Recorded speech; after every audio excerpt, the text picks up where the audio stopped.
kebayang nggak gimana rasanya kalau raksasa-raksasa keuangan di sebuah negara tiba-tiba goyang? Nah, kali ini kita akan bedah tuntas tahun 2025 yang penuh gejolak buat bank-bank terbesar di Indonesia. Dan yang paling penting, kita cari tahu apa artinya ini buat kantong kita di tahun 2026. Oke, coba bayangin ini.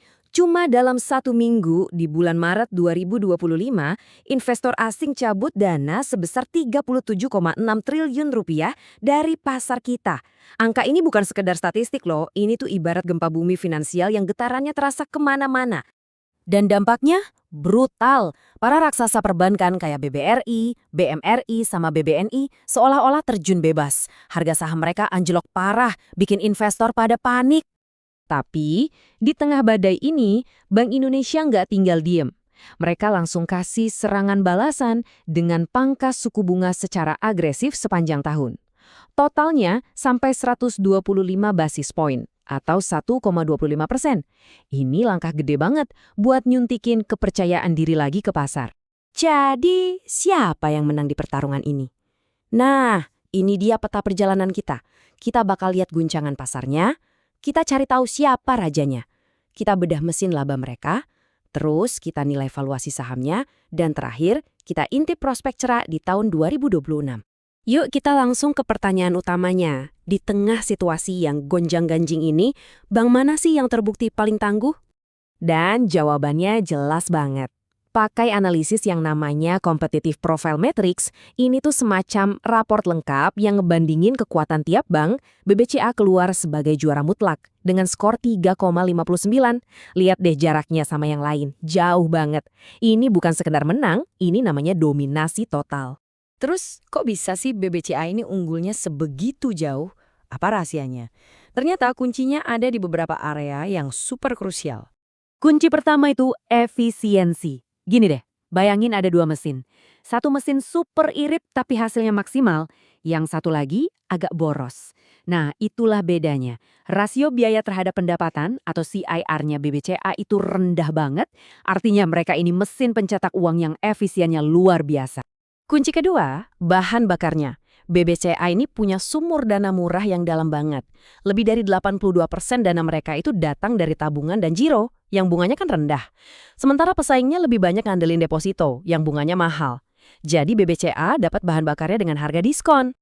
Kekuatan mereka nggak cuma itu. Mereka punya 3 pilar super kokoh, modal paling tebal buat nahan guncangan, profitabilitas paling tinggi buat pemegang saham, dan cara ngasih kredit yang hati-hati. Kombinasi maut inilah yang bikin BBCA jadi semacam benteng finansial yang susah ditembus. Tapi tunggu dulu. Walaupun BBCA kelihatan perkasa, sektor perbankan secara umum justru kena tekanan profitabilitas di akhir 2025. Loh, kok bisa? Lihat deh angka-angka ini. Raksasa BUMN kayak Mandiri, BRI, dan BNI malah labanya turun. Tapi, ini bukan berarti kinerja mereka jelek loh. Justru, ini adalah bagian dari sebuah pertaruhan strategis yang besar. Jadi, ini dia poin pentingnya. Bank-bank kayak Mandiri itu sengaja jor-joran investasi di awal, khususnya buat platform digital mereka kayak Livin dan Kopra. Emang sih, ini bikin laba jangka pendeknya tertekan. Tapi ini adalah investasi buat masa depan. Ibaratnya, sakit-sakit dahulu, bersenang-senang kemudian. Nah, ini membawa kita ke kacamata investor. Setelah semua gejolak dan investasi gede-gedean ini, gimana sih posisi valuasi saham-saham bank ini sekarang? Murah atau mahal? Disinilah ceritanya jadi makin seru buat para investor. Valuasinya ternyata beragam banget. Di satu sisi, ada BBNI yang harganya hampir sama dengan nilai aset bersihnya. Jadi ada potensi diskon di situ. Di sisi lain, ada BBCA yang harganya premium, kayak barang mewah. Ya karena kualitasnya yang superior. Tapi ini dia yang bikin investor semangat. Mau yang valuasinya murah atau mahal, analis melihat potensi kenaikan yang gede di semuanya. Lihat tuh BBRI, diproyeksiin bisa naik sampai 48%. Artinya, pasar percaya kalau badainya udah lewat dan langit cerah sudah di depan mata. Jadi, apa arti semua ini buat tahun 2026? Semua fondasi yang dibangun di tahun 2025 itu nunjukin prospek yang sangat-sangat positif. Prospek cerah ini didorong oleh 3 mesin roket. Pertama, biaya bahan bakar mereka bakal jauh lebih murah. Ini efek dari pemangkasan suku bunga tahun sebelumnya. Kedua, investasi digital yang mahal itu sekarang mulai berbuah jadi efisiensi yang bikin operasional makin gesit. Dan mesin pendorong ketiga adalah fondasi mereka yang super kokoh. Seluruh sektor ini duduk di atas tumpukan modal yang tebal banget dengan rasio kecukupan modal atau CAR rata-rata 26%, jauh di atas tanggar aman. Ini kayak punya tangki bensin cadangan yang super besar, siap buat ngebut ekspansi dan bagi-bagi dividen yang menggiurkan buat investor. Ini membawa kita ke pertanyaan terakhir, siapa pemenang selanjutnya? Sementara empat raksasa ini saling sikut, medan pertempurannya terus berubah. Ada pemain baru yang lincah kayak bank digital. Dan ada juga kuda hitam kayak BNGA, pemain lama yang sekarang makin efisien dan siap menantang para raksasa. Jadi, pertarungan untuk tahta perbankan Indonesia ini masih jauh dari selesai. Kira-kira siapa jagoan Anda? Halo semuanya, kali ini kita akan melakukan semacam pemeriksaan kesehatan finansial untuk salah satu bank besar di Indonesia, yaitu PT Bank CMB Niaga, atau yang biasa kita kenal dengan kode sahamnya BNGA. Kita akan bedah bareng-bareng laporan keuangan terbaru mereka. Nah, pertanyaan besarnya kan simpel aja, seberapa sehat sih sebenarnya bank ini?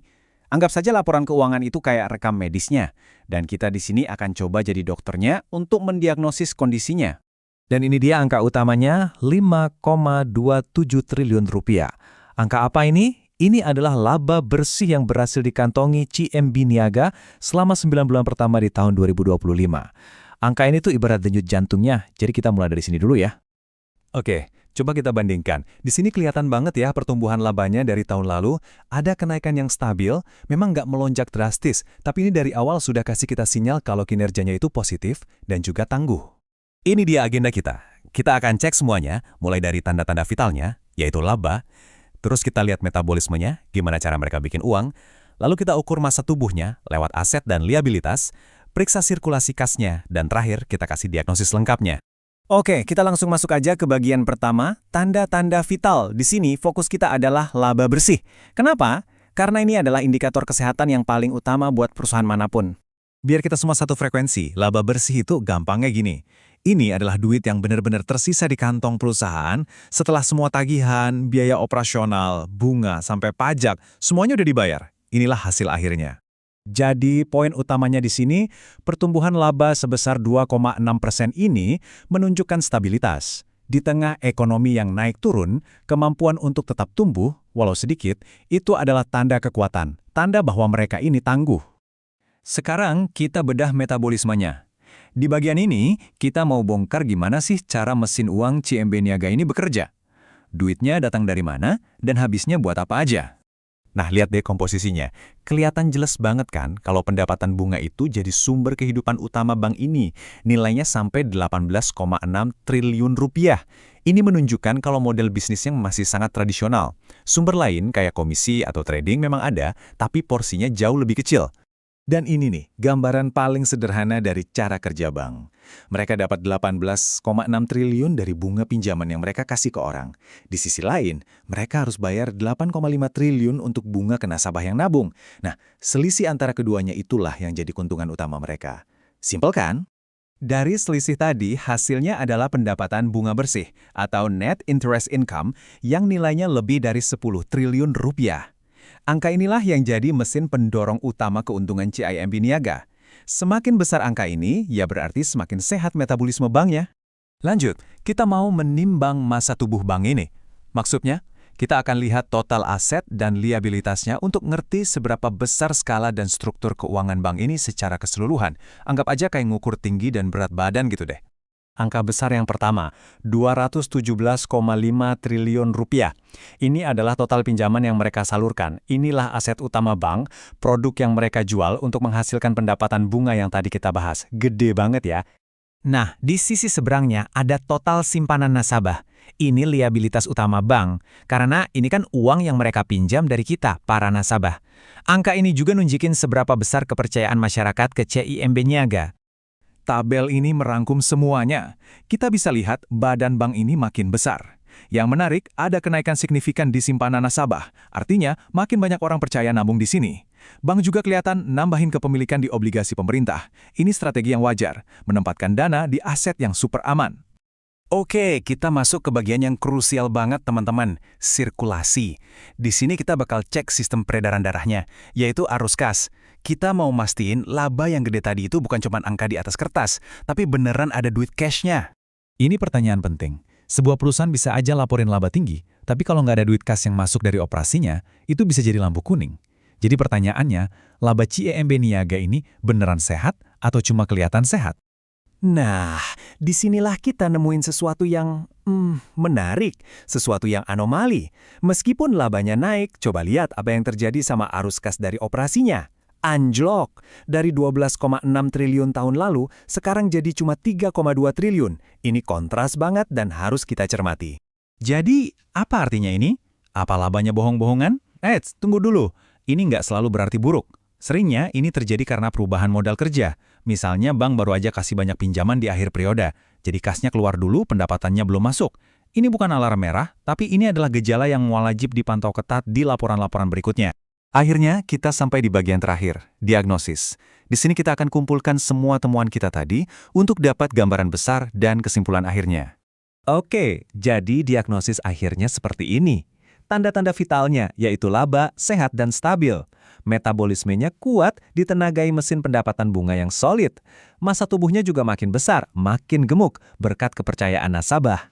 Tapi ada sedikit catatan nih di bagian sirkulasi kasnya yang perlu kita awasi ke depannya. Kalau harus disimpulkan dalam satu kalimat, ya kira-kira begini.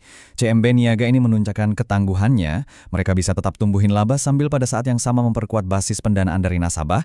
Ini fondasi yang penting banget untuk hadapi pasar ke depan. Dan ini membawa kita ke pertanyaan terakhir untuk kita renungkan.